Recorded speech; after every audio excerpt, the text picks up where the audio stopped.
hindi tayo iiwan ng Diyos.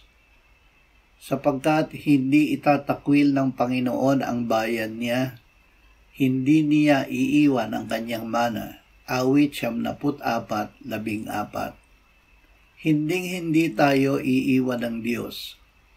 Hawakan natin ang pangakong ito kahit ano ang mangyari sa ating buhay, kalungkutan, pagsubok o pag-aalinlangan.